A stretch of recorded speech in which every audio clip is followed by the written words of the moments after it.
आप सब अपने स्थानों पर बैठ सकते हैं। परमेश्वर का धन्यवाद हो, उसने मुझे एक और अवसर दिया उसके सुसमाचार में से सुनाने का, उसके वचन में से बताने का।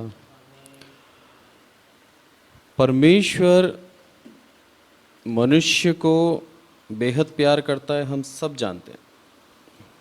और उस प्यार के तहत उसने हमें बहुत से क्या दे दिए हैं, वादे दे दिए कि जो कोई मेरे पे विश्वास करेगा, जो मुझसे प्रेम करेगा, मैं उसकी हर एक ज़रूरतों को पूरा करूँगा। सुन के बड़ा अच्छा लगता है कि हमसे कोई प्यार करने वाला है और हमारी हर एक ज़रूरतों को पूरा करने के लिए कोई हमेशा विद्यमान है, हमारे पास है, सुनता है हमारी हर एक बात। आज संसार के अंदर सबसे ज़्यादा दुखी कौन है मालूम है? जिसका दुख कोई सुनने वाला नहीं है। हर एक मनुष्य अपने दुख को सुनाने के लिए एक ट्रस्टवर्दी, एक विश्वास योग्य मनुष्य को ढूंढता है। ये मनुष्य की एक फितरत है, उसका व्यवहार है। जब तक वो सामाजिक रूप से मनुष्यों के बीच में नहीं रहे, वो अपने आप को खुश नहीं कर सकता।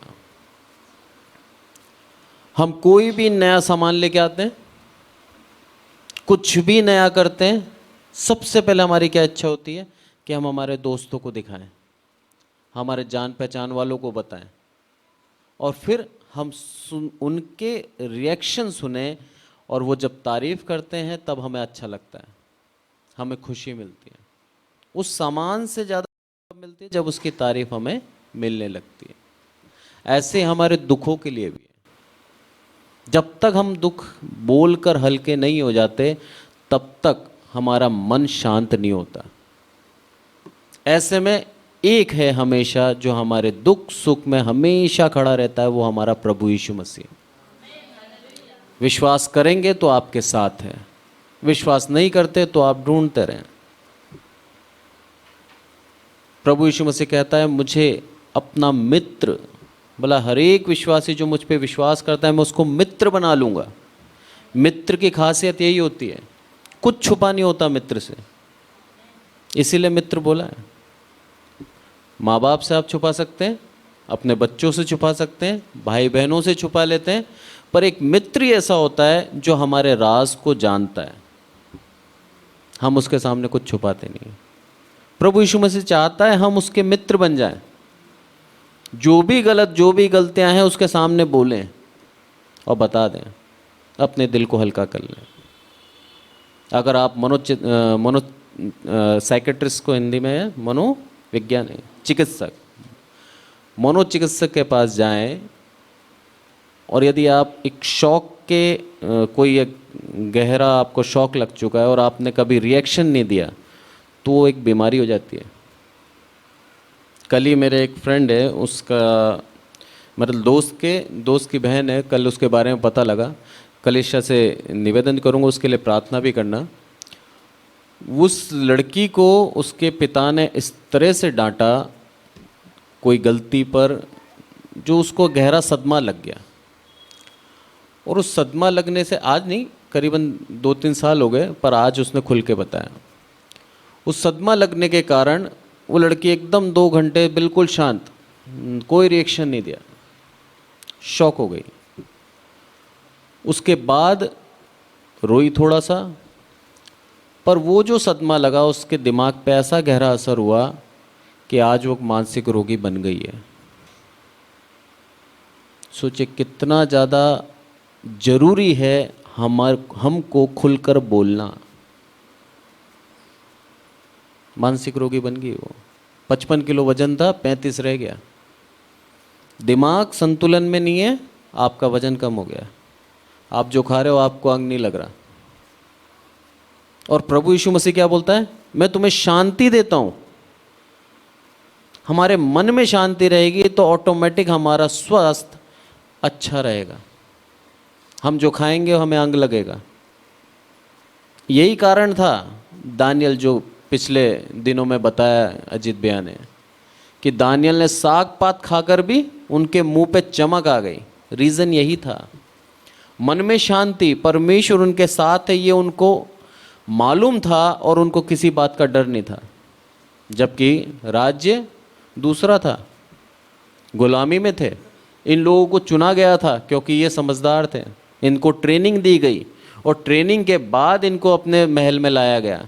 इतने साल बीतने के बाद भी इनको ये पूर्ण विश्वास था, मेरा परमेश्वर मेरे संग है, और उस विश्वास के कारण इनके मुंह पर चमक थी। क्योंकि प्रभु हमारे संग है, ये हमें मालूम होना चाहिए। एक विश्वासी को ये पता होना चाहिए कि मेरा प्रभु मेरे संग संग रहता है हर एक अवस्था में। इसलिए प्रभु क्या बोलता है, मैं तुम्हें सुरक्षा दूंगा, मैं प्रेम करने वाला एक प्रभु हूँ, मैं सुनने वाला प्रभु हूँ, और मैं हर एक जगह तुम्हारे संग संग चलने वाला प्रभु हूँ। भजन संहिता 23 में ये लिखा है, यहोवा चरवाहा मेरा, चरवाहा छोड़ के चल जाता है क्या? संग संग रहता है। प्रभु हमें बार बार बार बार सिखाता है, और उसके बाद में एक उत्तरदायित्व दे रखा है उसने मनुष्यों को भी, मसीहों को भी, कि ये करना जरूरी है और ऐसा करना चाहिए। यदि तुम्हें सारी आशीषें चाहिए तो तुम्हें भी कुछ करना होगा। कामों के द्वारा हम धर्मी नहीं ठहरते, यहाँ पर जो भी लिखा है उसके अनुसार हम धार्मिकता प्राप्त नहीं कर सकते। धार्मिकता विश्वास से ही है, पर हाँ काम भी जरूरी है, क्योंकि हम जिस समाज में रहते हैं वो हमें जब देख के परखता है तो उसमें हम दोषी ना हो, इसलिए हमारे काम भी जरूरी है। पौलुस बोलता है पूर्ण रूप से प्रभु यीशु मसीह हमारे विश्वासों के द्वारा हमारा न्याय करेगा। पर आपका जो पड़ोसी है, आप जिस मोहल्ले में रहते हैं, आप जिस समाज में रहते हैं, वो लोग आपको देखकर आपका न्याय करेंगे। विश्वास पूर्ण है और उसके बाद काम कुछ भी नहीं कर रहा, तो क्या बोलेंगे, किस बात का विश्वासी है? प्रभु का कोई काम तो करता ही नहीं है। मनुष्य हमारे आचरण को देख के हमारा न्याय करता है, पर परमेश्वर हमारे दिल को देखकर हमारा न्याय करता है। दाऊद राजा को उसने चुना मात्र 12 साल में। क्यों? क्योंकि उसका दिल पूर्ण रूप से निर्मल था, दीन था, उसमें घमंड था ही नहीं, इसलिए उसको राजा बना दिया। घमंड ना होने का प्रतिफल देखिए, अधिकारी पद पे बिठा दिया। हमारे पास कुछ नहीं है, उसके बाद भी हम घमंड कर लेते हैं, थोड़ा सा होता है।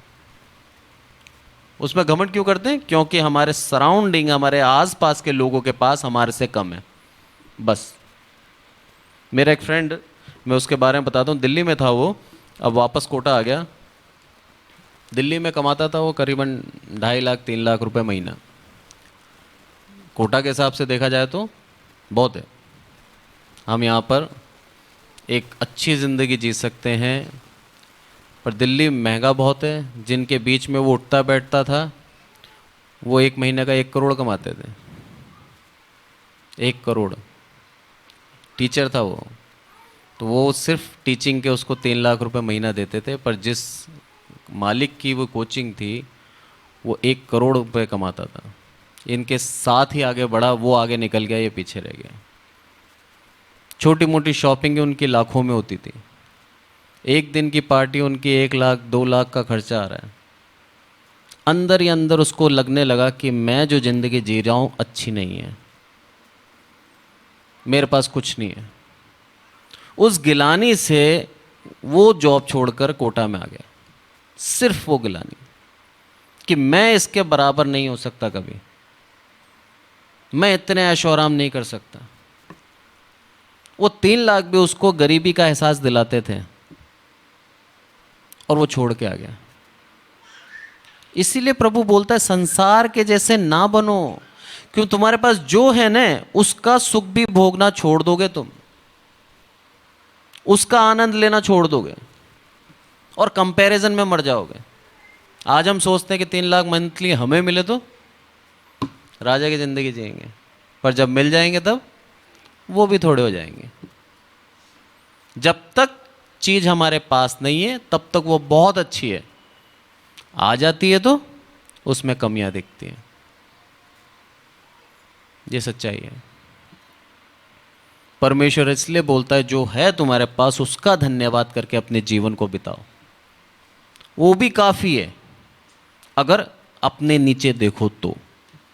क्योंकि आज जिस जगह पे हमें स्थिर कर रखा है प्रभु ने, उससे नीचे हमारे काफ़ी लोग हैं जो इस अवस्था में भी नहीं है, जिनके पास घर ही नहीं है, बेचारे फुटपाथों पे सो रहे हैं। कंबल बांटने अपन लोग जाते हैं, अपन देखते हैं बेचारे टाट ओढ़ के सोते हैं।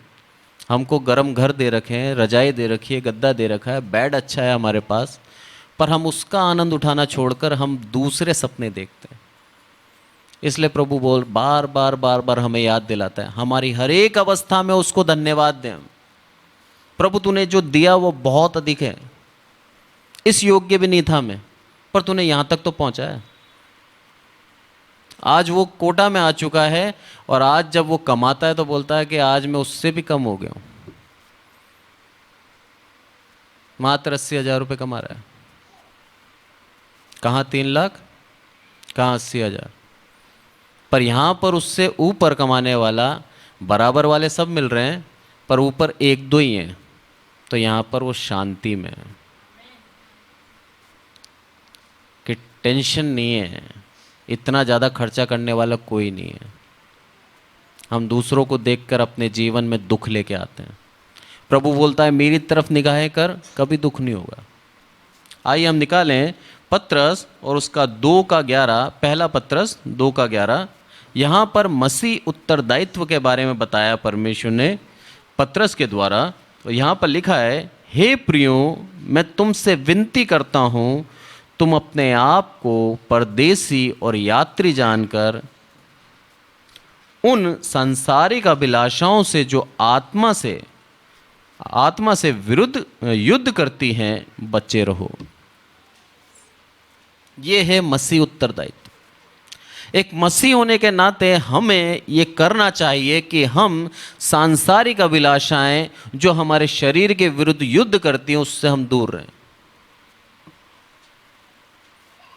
नहीं तो हम हमारी समझ के द्वारा घाटा ही उठाएंगे, फायदा नहीं कर सकते। जिस तरह से मेरे मित्र ने करा, 3 लाख छोड़ के 80,000 पे आ गया। आज 3 लाख पहुंचने में उसको काफी टाइम लग जाएगा। क्यों? कारण बस एक ही था कि मेरे से अमीर बहुत हैं, मेरे से ज्यादा पैसा कमाने वाले खूब हैं, मैं कैसे उसके अंदर सरवाइव करूं, मैं उनके बीच में कैसे अपना जीवन बिताऊं। अपने आप को छोटा समझना, उस छोटा समझने के चक्कर में कुछ भी नहीं पाया। परमेश्वर हमें सिखाता है, हम मसीह हैं, हमारी दृष्टि सिर्फ और सिर्फ प्रभु यीशु मसीह पे होनी चाहिए। सांसारिक अभिलाषाओं को त्याग दें। अगर ऐसा करते हैं तो जीवन के अंदर कभी भी दुख नहीं उठाएंगे। हमारे शरीर को हम बचा लेंगे, हमारी आत्मा को उसकी तरफ लगा के। जीवन में परेशानियां आएंगी, उस परेशानियों में सहना, उस परेशानियों में जीना यदि हम सीख गए तो हमें अभिलाषाओं की आवश्यकता नहीं होगी। यह परमेश्वर हमें सिखाता है। बहुत ही गंभीर बात है ये, क्योंकि हर एक मनुष्य जो भी इस पृथ्वी के ऊपर पैदा हुआ है, सिर्फ प्रभु यीशु मसीह को छोड़कर सारे के सारे सांसारिक अभिलाषाओं में पड़े हैं। वो बात अलग है कि बहुत से परमेश्वर के दास जिन्होंने बिल्कुल त्याग दिया, पर कभी ना कभी वो भी थे।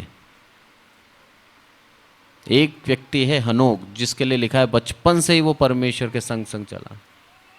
उसको परमेश्वर ने अपने संग उठा लिया, मरा नहीं, वो स्वर्ग में जीवता उठा लिया। एलिया स्वर्ग में जीवता उठा लिया। परमेश्वर के ऐसे दास भी हैं जिन्होंने परमेश्वर के मार्ग को ही उत्तम जाना और अपने जीवन को तुच्छ जाना। बोला मेरा जीवन कुछ भी नहीं है प्रभु तेरे बिना। ये चीज उन्होंने गांठ बांध ली और अपने जीवन को उसी अनुसार से चलाने लग गए। यदि हमने ये सोच लिया कि प्रभु यीशु मसीह के बिना हमारा जीवन कुछ नहीं है, तो हम दूसरी तरफ जाएंगे ही नहीं। इसीलिए प्रभु यीशु मसीह यहां पत्रस के द्वारा क्या बोलता है परमेश्वर, कि अपनी उन सांसारिक अभिलाषाओं को जो आत्मा से युद्ध करती है बचे रहो। ये सबसे बड़ा काम है एक मसीह का। हमें बच के रहना है, क्योंकि ये हमें कर्जे में डाल देगी, ये हमें दुख में डाल देगी, और ये हमें ऐसी अवस्था में ले जाएगी जहां पर हम सोच भी नहीं सकते। हर कोई अमीर बनना चाहता है, हर कोई पैसा कमाना चाहता है।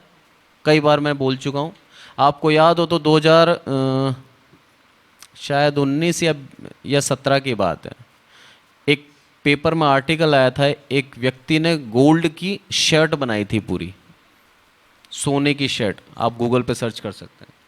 और वो पहनी थी, हाथ में गोल्ड और बटन गोल्ड के, पूरा करीबन उसकी 2.5 करोड़ या फिर ऐसी कीमत रही थी उस समय। वो पहन के उसने फ़ोटो वोटो खिंचाई, गिनीज वर्ल्ड बुक में नाम आ गया उसका कि इतनी महंगी शर्ट आज तक किसी ने नहीं पहनी। सब बढ़िया चल रहा था। 6 महीने बाद डाकू आए, डकैत, और उसके घर में घुस के उसको मार के और शर्ट चुरा गए। क्या दिखाना चाहता था? कि मैं इतना अमीर हूं कि मैं इतनी महंगी शर्ट पहन सकता हूं। हुआ क्या? अपनी जान खो बैठा। हम कई बार अपनी अवस्था से खुश नहीं होते, बनना कुछ और चाहते हैं। हमारे पास परेशानियां आएंगी। बड़ा होना मुश्किल नहीं है, बड़े होने के बाद, एक अच्छी पोजीशन के बाद उसको स्थिर रखना वो मुश्किल है। आपके दुश्मन इतने बढ़ जाएंगे कि आपको भी नहीं मालूम। हर जगह कांटे बोने वाले मिल जाएंगे, क्योंकि वो पोजीशन जिस पे आप हो उस पे उनकी निगाहें। ये सच्चाई है, जीवन का सत्य है, हर किसी के साथ होता है। अभी अजीत भैया से पूछ लो, ये मैनेजर हैं, पता नहीं कितने बनना चाहते होंगे, इनको सहयोग नहीं देंगे, इनके साथ पूरा कोऑपरेट नहीं करेंगे। क्यों? ताकि इनके अंदर कहीं कमी दिखे और हम उस कमी का फ़ायदा उठाएं। ये संसार है, संसार में ऐसा होता है। इसलिए प्रभु बोलता है संसारिक मत बनो। अरे जो तुम हो उसमें प्रसन्न रहो, और दूसरा यदि कुछ भी है उससे तुम्हें कोई मतलब नहीं होना चाहिए।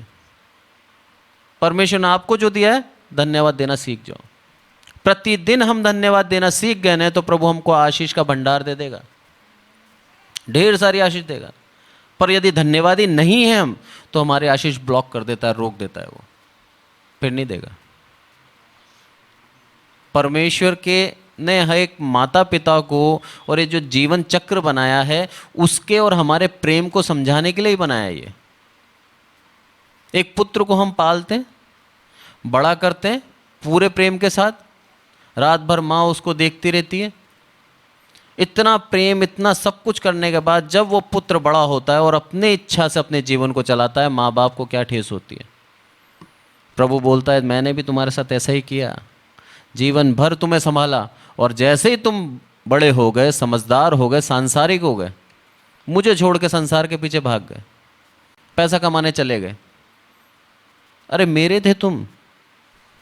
इस्राएली जाति को कितनी बार बोला उसने, संबोधित किया, मेरी जाति, मेरी जाति, मेरी जाति।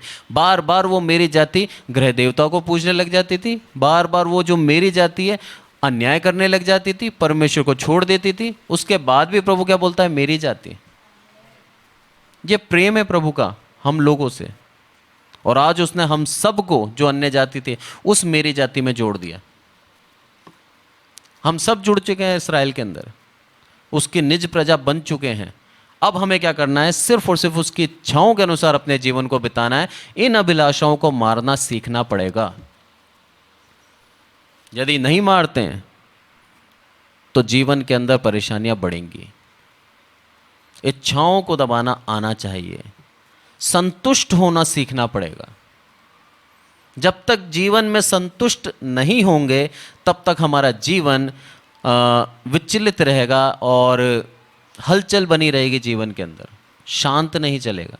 इधर भाग उधर भाग, ये नौकरी छोड़ी दूसरी भागी, दूसरी नौकरी छोड़ी तीसरी करी। मैं कर चुका हूँ ऐसा, पता नहीं कितनी नौकरियां मैंने छोड़कर थोड़े से इंक्रीमेंट के लिए दूसरी नौकरी कर लेता था, फिर 6 महीने साल भर करी, फिर छोड़कर दूसरी करी। परमेश्वर की दया है, सबसे ज़्यादा मैंने यही मैनुअल की जॉब करी है, नहीं तो इससे पहले मैं 1-1 साल 1.5 साल से ज़्यादा नहीं करता था।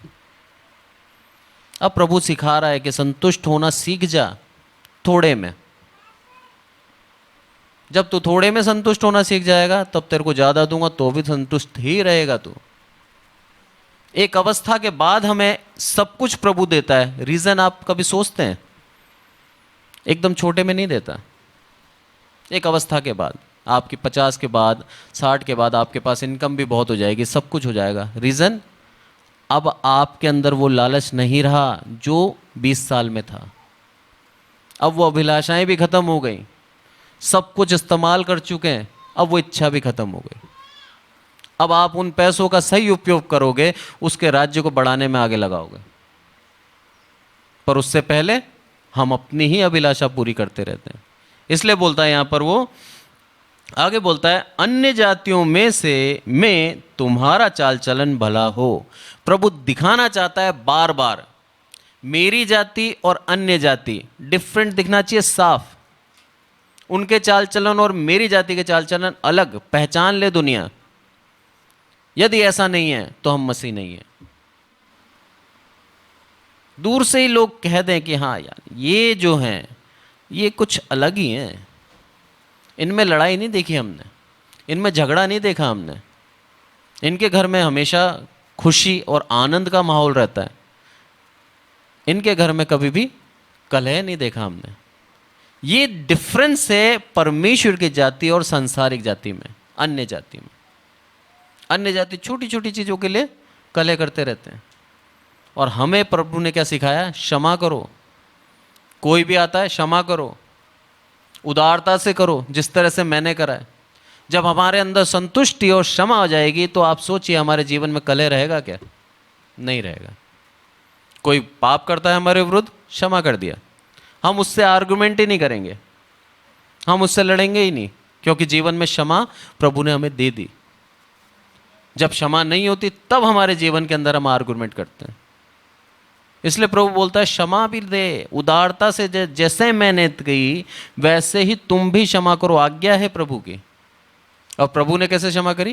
क्षमा करके भूल गया कि तूने ऐसा पाप भी किया था। आगे वचन में यहाँ पे लिखा भी है कि यदि तुम पाप करते हो तो हमारा एक सहायक प्रभु यीशु मसीह, वो कहाँ पर है? ऊपर है स्वर्ग राज्य में, और हमारे लिए वो प्रायश्चित ठहरा है, प्रायश्चित बन चुका है वो हमारे लिए। बार बार बार बार हमारे लिए प्रायश्चित करता है। इसीलिए प्रभु यीशु मसीह स्वर्ग राज्य में गया जल्दी, क्योंकि वो चाहता था पूरे संसार को बचाना। कई बार जब मैं छोटा था मैंने सोचा, मैंने प्रभु यीशु मसीह 31 साल में इतनी जल्दी क्यों चला गया? 33 साढ़े 33 साल में 3 साल की उसने सेवकाई करी।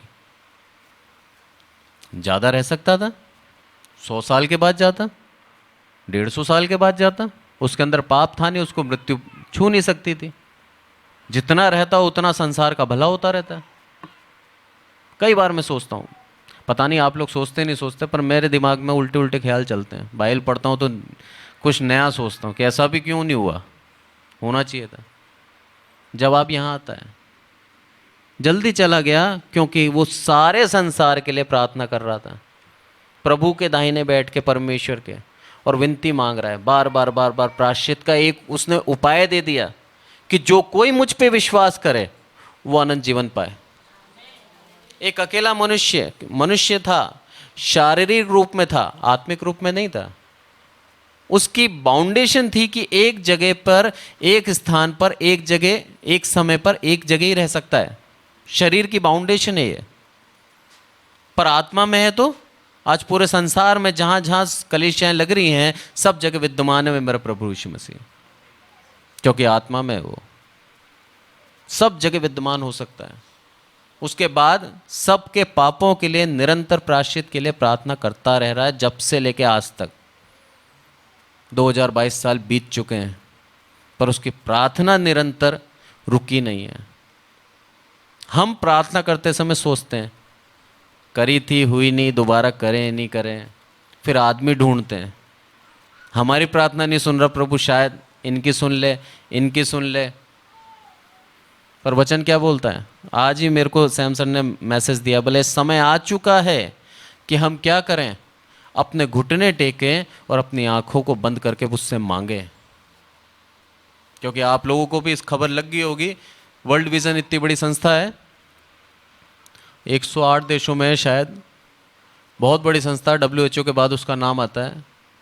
और भारत के अंदर काफ़ी सालों से समाज सेवा करती आई है, उसका FCRA जो फॉरेन फंड होता है वो गवर्नमेंट ने बैन कर दिया 6 महीने के लिए। पैसा नहीं आएगा तो कर्मचारियों को तनख्वाह नहीं मिलेगी। प्रार्थना का निवेदन आया सर की तरफ से, इसे भी हम याद रखें। क्या परिस्थिति है? प्रभु के कामों को जो उसके दास हैं उनको रोका जा रहा है, परेशान किया जा रहा है। क्यों? ताकि प्रभु का नाम खत्म हो जाए। हो सकता है 2000 साल हो गए प्रयास में, आज तक तो नहीं हुआ, उसके आने तक नहीं होगा। यह है परमेश्वर की सच्चाई। क्योंकि वचन बोलता है कि जब उसको मारने ले गए थे तब क्या बोलते हैं? अरे ये भी झूठा होगा तो इसका नाम मिट जाएगा, बहुत खड़े हुए इसकी तरह, क्यों मारते हो, जाने दो। पर नहीं, मार देंगे। और मारना हमारे लिए क्या हो गया? फायदा हो गया। शैतान ने सोचा इसको खत्म करके मैं इसका नामो निशान मिटा दूंगा, पर उसको नहीं मालूम था यहीं से उद्धार चालू होगा, इधर से ही अनुग्रह की बात निकलेगी। उसको यदि याद होता ना कि मारने के बाद इतना ज़्यादा परिवर्तन होगा, कभी नहीं मारता प्रभु यीशु मसीह को, कभी युक्ति नहीं करता। शैतान हमारे लिए भी युक्तियां करता है, हमें गड्ढे में डालता है और उसके बाद सोचता है अब मैंने बढ़िया करा इसके लिए। उसके बाद प्रभु उस गड्ढे में से जो आशीष निकालता है वो सोचता भी नहीं है कि अरे बाप रे ऐसा हो गया इसके साथ, मैंने इसका बुरा चाहा था, इसका तो भला हो गया। उसको नहीं मालूम था अय्यूब को दुगना मिलेगा सब कुछ। छेड़ता नहीं अय्यूब को, चिढ़ता है। शैतान की एक खासियत है, वो दूसरों की तरक्की से चिढ़ता है। वो ये शैतान की खासियत है। वो नहीं देख सकता किसी को बढ़ता हुआ, इसलिए उनके जीवन में अंदर कांटे बोता है। उसको मालूम नहीं था अय्यूब इतना ज़्यादा महान हो जाएगा, सब कुछ डबल मिलेगा। छेड़ता ही नहीं, माफ़ी मांग के निकल जाता परमेश्वर के सामने से, पर उसने छेड़ा।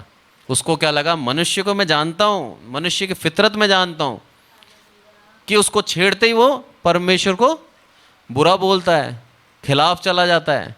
ये भी मनुष्य है, ये भी हाड़ मास का है, इसको भी तकलीफ होगी, इसको भी छेड़ूंगा तो ये भी वही करेगा और मैं जीत जाऊंगा परमेश्वर के सामने। पर उसको नहीं मालूम कि परमेश्वर भविष्य देखता है हमारा। हमारे वचन बोलने से पहले वो जानता है क्या बोलने वाला है। ये परमेश्वर की खूबी है। शैतान ने अपना प्रयास करा और विफल हो गया, और अय्यूब को दुगना मिला सिर्फ और सिर्फ उसके विश्वास के द्वारा।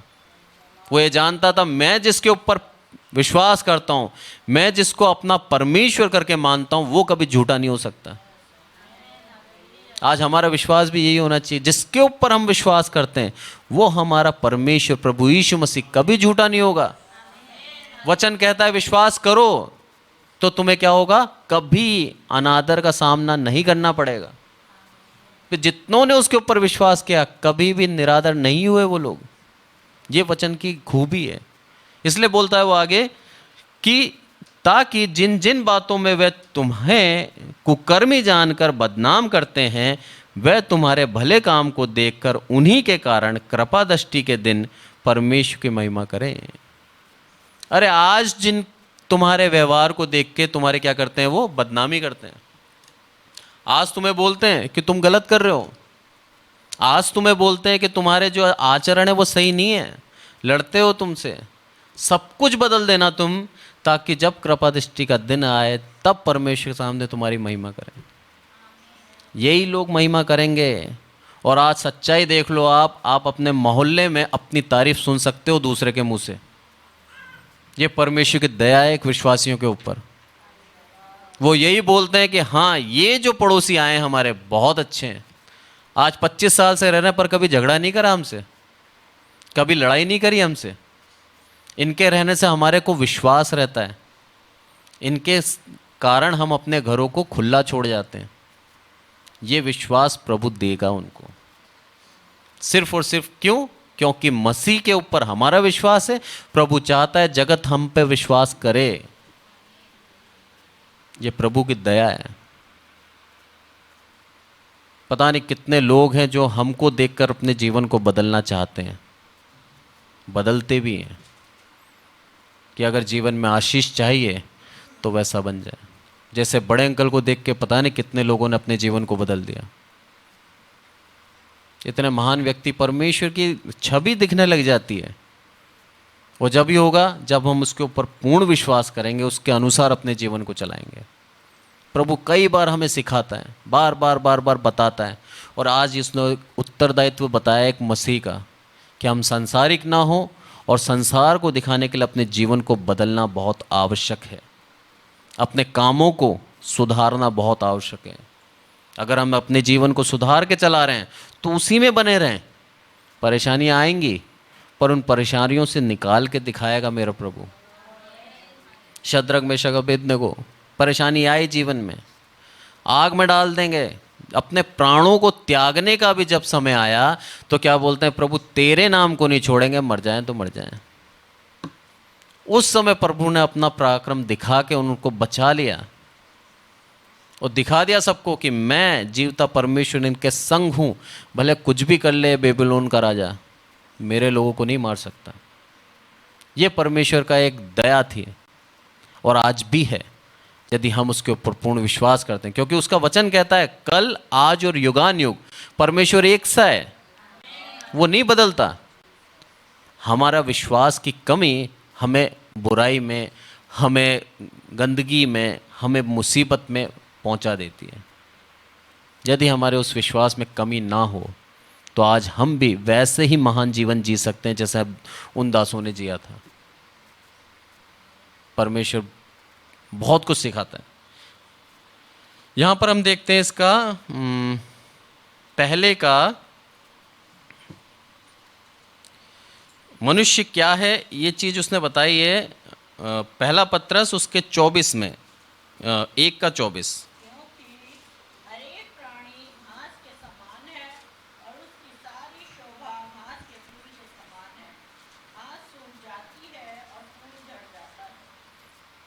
मनुष्य क्या है? हर एक प्राणी घास के समान है और उसकी सारी शोभा घास के फूल के समान है। घास के समान, तेज धूप लगती सूख जाती है। और जो हम पहनते हैं अच्छे अच्छे आभूषण, अच्छे अच्छे कपड़े, बेस्ट टू बेस्ट, महंगा से महंगा, वो क्या बोला, उस फूल के समान है। एक दिन का है, सुबह दिखा शाम को नहीं दिखेगा। इसीलिए प्रभु बोलता है इस संसार के पीछे ना जाओ। अरे तुम्हारी वो जो शोभा है ना, नकली है। सिर्फ अपने को सुंदर बनाने के लिए तुम अच्छे बन के जा रहे हो। दिल से अच्छे बन जाओ, यहां से अच्छे बन जाओ, फिर तुम्हारे कपड़े कोई नहीं देखेगा। फिर तुम्हें जज तुम्हारे चरित्र से किया जाएगा, ना कि तुम्हारे कपड़ों से। यह परमेश्वर का वादा है। हम अच्छे दिखने के लिए बेस्ट टू बेस्ट पहनते हैं, पर उसके बाद जब हम वहां से निकल जाते हैं तो लोग क्या बोलते हैं, बहुत घमंडी है, दिखा रहा था। पर यदि हम अच्छे भी पहन रहे हैं पर दिल साफ है तो हमारे पीछे कभी बुराई नहीं होगी। प्रभु करने ही नहीं देगा, मुंह बंद कर देता है। अरे बब्बर शेर का मुंह बंद कर देता है तो हम क्या चीज है। जो चरित्र से जानवर है, जो चरित्र से खूंखार है, जो चरित्र से दूसरों को मारने के लिए बनाया गया है, उसका मुंह बंद कर दिया तो एक मनुष्य जो चरित्र से नहीं है पापी, उसके बाद उसका मुंह नहीं बंद कर सकता। सब कर सकता है, पर उसके ऊपर विश्वास यदि हम रखते हैं तो होगा। परमेश्वर कितना अच्छे शब्दों में बोलता है कि वह घास सूख जाती है और फूल झड़ जाता है। अरे तुम्हारा जीवन बहुत थोड़ा है, उस थोड़े से जीवन के अंदर विश्वास योग्य बन के रहो। अभिलाषाओं को त्याग दो, अपने आप को इस तरह से पोर्ट्रेट करो, इस तरह से दिखाओ दुनिया को कि दुनिया सब तुम्हारी तारीफ करे। क्योंकि जैसे बच्चे की तारीफ करते ही माँ बाप को खुशी मिलती है, तुरंत पीठ थपथपा के बोलता है मेरा बेटा है, मेरी बेटी है, इतनी गुणी, इतनी अच्छी। स्कूल में मैं इतने बच्चों की तारीफ करता हूँ, माँ बाप खुश हो जाते हैं। किसी बच्चे की एक छोटी सी कंप्लेन भी हो जाती है ना, इतना दुखी हो जाता है पिता, मेरा बच्चा गलती करने लग गया सर, पहले वाले स्कूल में कभी इसकी कंप्लेन नहीं आई, आपने कंप्लेन करी है, मैं सुधारूंगा इसको। ऐसे हमारा स्वर्गीय पिता भी हमसे उतना ही प्रेम करता है। जब संसार हमारी क्या करता है, तारीफ करता है, तो वो भी खुश होता है कि मेरा पुत्र ये नाज होके बोलता है। शैतान को नहीं बोला था अय्यूब के लिए, तूने मेरे दास को देखा है क्या, उस जैसा खरा, दीन और बुराई से अपने आप को बचाने वाला नम्र दास कोई नहीं है। क्या उसके अंदर एक परमेश्वर तारीफ कर रहा है एक मनुष्य की। अरे परमेश्वर तो है ही महान, हम मनुष्य की तारीफ करते हैं क्योंकि वो है उस योग्य, पर एक मनुष्य की तारीफ परमेश्वर कर रहा है। सोचिए कितना महान होगा वो दास। बोलता इतना गुणी है वो, एक बार देख क्या उसको, इतना प्यार एक मनुष्य से। जैसे हम हमारे बच्चे के लिए बोलते हैं, ऐसे ही वो हमारे लिए बोलना चाहता है, इसलिए बोलता है अपने आप को सुधारो, अपने आप को इन अभिलाषाओं से दूर रखो, अपने आप को संसार के समान ना बनाओ, संसार के सामने एक एग्जाम्पल बना के जियो, एक उदाहरण बन के जियो, ताकि लोग तुम्हें देखकर क्या बोलें कि सच में अगर मसीह है कोई तो ऐसे ये है। कोई भी इसके पास आया, इसने कभी मना नहीं करा, हर बार ये मदद के लिए तैयार रहता है, हर एक परमेश्वर के कार्य के लिए पहला कदम उठाता है, और हर एक बार ये मसीह को ही अपने जीवन से आदर देता है। ये एग्जाम्पल बनाना चाहता है प्रभु एक मसीह को। हम मसीह कहलाते हैं, मसीह बनना चाहते हैं, पर मसीह का उत्तरदायित्व समझना बहुत आवश्यक है, एक विश्वासी को बहुत आवश्यक है। यदि ऐसा जीवन जीते हैं हम, तो आज हमारा स्वर्गीय पिता हमसे बहुत खुश है, बहुत आनंदित है कि जो मैंने तुम्हें उत्तरदायित्व दिया उसके अनुसार तुम जीवन को जी रहे हो। पर यदि अगर इस तरह से यह जीवन आज भी नहीं जी रहे हम, तो आज ये अवसर है कि अपने जीवन को हम बदलें और उसके प्रभु यीशु मसीह के अनुसार अपने जीवन को जीना सीखें। तब जाके हमारा जो स्वर्गीय पिता है वो बहुत आनंदित होगा हमसे और खुश होगा, और बोलेगा कि हाँ ये मेरा पुत्र है, जिसको मैंने अपने हथेलियों से रचा है, हाथों से बनाया है, जिसको मैंने अपनी श्वास दी, अपना प्राण दिया है इसके अंदर, और ये मेरा पुत्र है। मैं गर्व से कहता हूँ ये मेरा पुत्र, ये मेरी पुत्री है। प्रभु को आपके जीवन से गर्व होना चाहिए, जैसे हमें उसके होने से गर्व होता है। प्रभु हमारे संग है, उसी के ऊपर हम गर्व करें। प्रभु इन वचनों से हम सबको आशीषित करें। और ये समय है गवाही का। पिछले सप्ताह पास्टर अजीत ने बच्चों के लिए कुछ बोला था, अगर वो याद हो उनको तो आगे जरूर आएं। आप सबका गवाही में स्वागत है।